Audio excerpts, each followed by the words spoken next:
Growing confidence with this group too. We just kind of see it every game out here. You guys feel that on the day-to-day that we don't see on the court. You see it in practice and whatnot, that it's starting to generate a little bit more. For sure.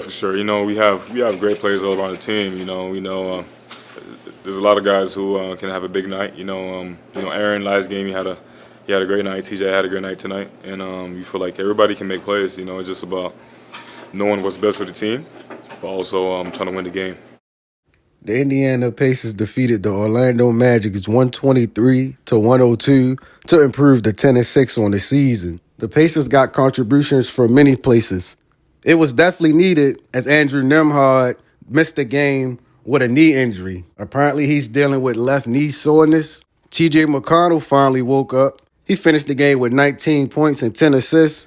O'Shea Brissett finished the game with 18 points.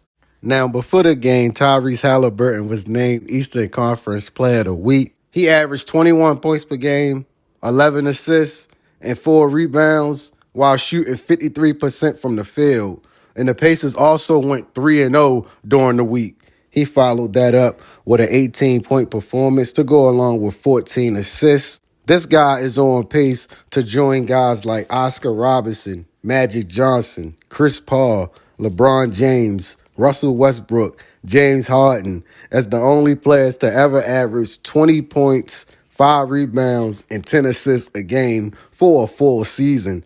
Now, the All-Star chatter is going to raise up even more. Main reason is because as of the recording of this video, the Indiana Pacers sit 4th in the Eastern Conference. Myles Turner finished the game with 10 points and 5 rebounds. The thing with Myles Turner is this. He has to show up next game.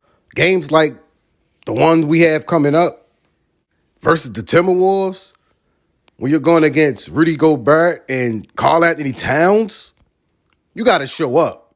When you look at our front court, who you're going to say needs to step up the most? You look at Myles Turner, Jalen Smith, Isaiah Jackson, Goga. You look at all those guys, and you look at Towns and Gobert, and you say, who needs to step up? You're going to say Turner. Not saying Jalen Smith doesn't have to do anything. He has to step up as well. But Myles Turner has to be front line. He's the one you want to pay the big money to, right? I don't give a fuck what you say. Dude needs to show up. You see, this game versus the Orlando Magic, I'm not really worrying about this game because, he has been playing well. He has been playing well. If he has a game like this, maybe twice every 10 games, that's cool.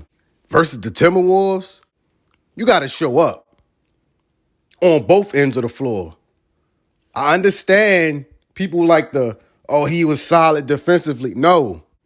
Like I said, this type of game that he just had versus the Magics, that's cool. I mean, it's the Orlando Magics. He could have had 0 points. But for the money that you fans want to pay him, he can't have games like that going up against other All-Stars, like the two we're going up against next game. And once again, I don't give a fuck what you got to say. This is the expectations I have. Maybe you don't. Maybe you don't care. If he shows up on one end of the floor, you'll be cool with that. But me, no. And I'm not talking about no 14 points, 11 rebound game. That's solid and all, but we need more. 20 and 10 at the least. And to be honest with you, that should be expected. That should be expected at this point. 20 and 10. I shouldn't be saying at the least give us that. That should be expected. You want to give guys big money, they need to show up in games like this.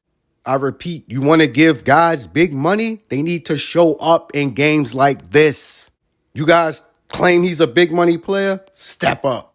Ben Mathurin continues to stake his claim as Rookie of the Year.